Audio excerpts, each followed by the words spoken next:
Hello, people of the internet. It is I, Gabber890, back again with another video. So last time we discussed my top 10 most valuable GameCube games. So I thought I would keep the GameCube theme going, but this time it's going to be my top 10 favorite GameCube games. Just because they're valuable doesn't necessarily make them a good game. In fact, a lot of times, unfortunately, it's the opposite. It's the most obscure random games that even are known for being bad is what makes them so valuable or so in demand, just because they're so obscure. And then sometimes some of the greatest games ever made are very common and easy to find. And so, hey, I guess that works out. So, I know I said top 10, but there's two that I just, they're honorable mentions. They're not in the top 10, but I couldn't leave them out. I didn't have the heart. And the first one is a game with a ton of heart, and that is Chibi Robo. Plug into Adventure. This is one I had never heard of growing up, but once I got into collecting, I came across it, and I was like, yeah, this is definitely a game I need to get my hands on. So I did, and it's kind of a unique story, but I've told it twice, so if you have any interest in it, it's in the GameCube videos. But yeah, anyways, this is actually the most recent GameCube game that I have beaten, and I just had a ton of fun doing it. It's a very unique game, heartwarming story, lots of cool areas, just very unique and very well suited to the GameCube. And then this one, it breaks my heart. It's so close, but the others just had such an impact on me. And this one did too, and that's Blood Omen 2. And I know that this is the black sheep of the Blood Omen family. But this was the first Blood Omen game that I ever played, from the Legacy of Kain series. And I think my brother either just saw it and thought it looked cool and bought it, or a friend recommended it, I'm not sure, but he brought it home, and we got really into this. Like, we were both playing it at the same time, and we just thought it was so cool, and that Kain was just freaking awesome. So anyways, that was one that I couldn't leave off because I had so much fun playing it. And the same goes for SSX3, which is officially number 10, roughly. I tried to sort them as best I could, but there's so many arguments that could be made for a game to go higher or lower. But yeah, SSX3, I love the SSX series, just like over-the-top arcade, snowboarding games. And this one was just done so well. And this is one of the few games that I actually got really good at. And I would just get these insane scores and just like dominate every time. And so that in part made it one of my favorites. But yeah, this is definitely a good one. Okay. Up next, we have a slightly controversial one, Star Fox Adventures, which I think nowadays people have kind of lightened up about and realized that at its core, it's actually a solid game. I know it's not the best Star Fox game because it was just so different from Star Fox 64, but that's because it wasn't intended to be Star Fox. It was Dinosaur Planet, and then kind of last minute, they're like, no, we got to throw Star Fox in there to help it sell. But yeah, this is definitely like a Star Fox meets Zelda, and I love Zelda, so my brother and I both actually played and beat this game, and we really enjoyed it. So I definitely had to get it back in my collection because sadly I sold it twice. I think the first time I sold it was to get an Xbox so I could play Fable, and then the second time I don't remember. Must have been to raise funds again, just because I had finished the game. But anyways, here's my third copy, and hopefully that will be my last one. Alright, then we got Super Mario Sunshine, which isn't as controversial as Star Fox, but at the same time, it just seemed like Nintendo was wanting to try new ideas with a lot of their franchises on the GameCube. So initially people were like, hey, this is different. But I mean, that's how people are with everything nowadays. But Super Mario Sunshine, my friend had this, and I'd watch him play it, and just the location, the beautiful water and the sunshine and the beaches, and it just it was just so much fun to watch him play. So I was able to actually get it from my friend when he sold my brother his GameCube, and just a lot of good times playing Super Mario Sunshine, and I think it's a phenomenal game. All right, now here's one that I initially resisted because I didn't think it was cool, but I am wrong. Animal Crossing is very cool. Uh, yeah, I had a friend that he got this, and he was way into it, and I'd watch him play because he'd play every day to take care of his town. And I initially was like, nah, it's not for me. And he's like, dude, come on, try it. I was like, no. Well, then I had another friend that I met at school, and he was like, dude, have you ever played Animal Crossing? Well, suddenly I loved Animal Crossing, and it was super cool. And he's like, yeah, I just got into it, and it's like the coolest game I've ever played. So then I went and got myself a copy, and then I got borderline addicted. I just remember all the hours spent fishing, and catching bugs, and getting cool new items. And then the best part was that you could go to each other's towns and stuff. So it was cool that I had a couple friends that played it. So yeah, this was definitely a childhood defining game that I fondly remember.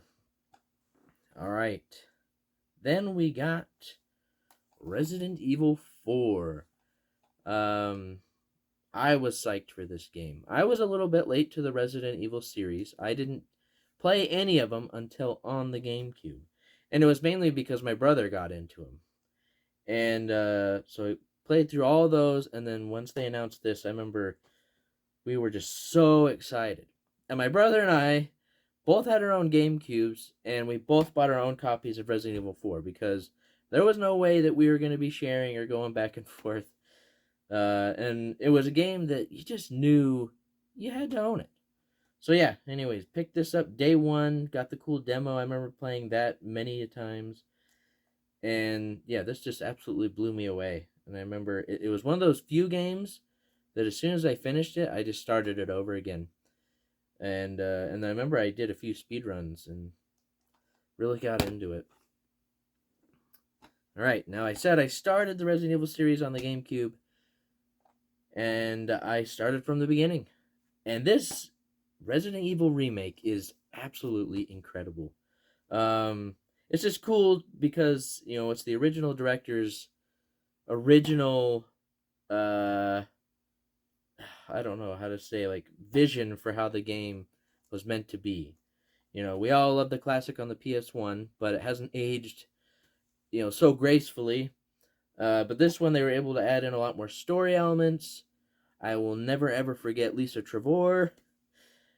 She haunts me every night. But yeah, I just remember my brother finally being like, dude, man up, play the game. And I absolutely was blown away. Mainly because it was just the mystery and the mansion and all the secrets. And man, just that the atmosphere was incredible. So yeah, I am definitely glad I was able to get into that series because I have played about 90% of the Resident Evil games. All right, continuing along the horror, we got Eternal Darkness, Sanity's Requiem. Now, this is one that my brother's friend who worked at GameStop randomly played and then was like, the masses need to know. And so he told my brother and just anyone who would listen. So my brother borrowed it from him, played it, and then he immediately was like, dude, play this. And I was just blown away. I remember this was easily my favorite game at the time because I played it just over and over, and I had certain chapters that I really enjoyed playing, but just all that, like the sanity meter and all the effects that could happen was crazy. And once again, they just nailed the atmosphere in this horror game. And I thought the story was really cool, and then also how you could play to get different endings and change the outcome. So yeah, this is one I'm glad I was able to play. All right, then we got Metroid Prime. This was initially the reason to get the GameCube because people weren't quite sure how a first-person Metroid was gonna work, and Retro Studios really made it work and made it feel like a true atmospheric Metroid game. And that's the third game I've been talking about atmosphere.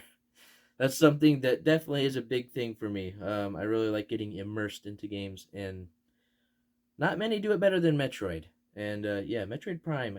It was cool because I had just as much fun watching my brother play it as I did playing it, and yeah, this is a phenomenal one. And I mean, just because it's the first one and it's more of the classic story of Metroid, that's what gave it the edge over Prime 2 Echoes. Because I thought Echoes is a phenomenal game, and I really enjoyed that one. But I could go either way with those ones. Okay, then we got The Legend of Zelda: The Wind Waker. Um, Another controversial one, because Nintendo just went with a very different direction than people were expecting. And initially, people were turned off by the cel shaded graphics. And I remember I even had a couple friends that they were diehards. One in particular who he was the one that got me into Zelda. He was the one that was like, "Dude, you got to play Ocarina of Time," and really got me going with that. And uh, then I had another friend that he had got this day one, and he was like, "Dude, you got to play Wind Waker." And so I played it, and I loved it. And then I was like, I got to get my own copy, and so I did. And it's funny because I feel like there was a lot of people that were like refused to play it, or they would just, you know, rag on it all the time. Well, then they came out with the Wii U HD remaster, and suddenly everyone's like, "Oh my gosh, we love the Wind Waker, and it's just aged so beautifully." And I was like, "Where were you? Where were you when we needed you?" But I mean, I'm glad that people finally realized that it's a phenomenal Zelda game and it deserves its spot. And same can be said for The Legend of Zelda: Twilight Princess. This was the game that everyone was expecting, at least like graphically. Felt like a more mature Zelda.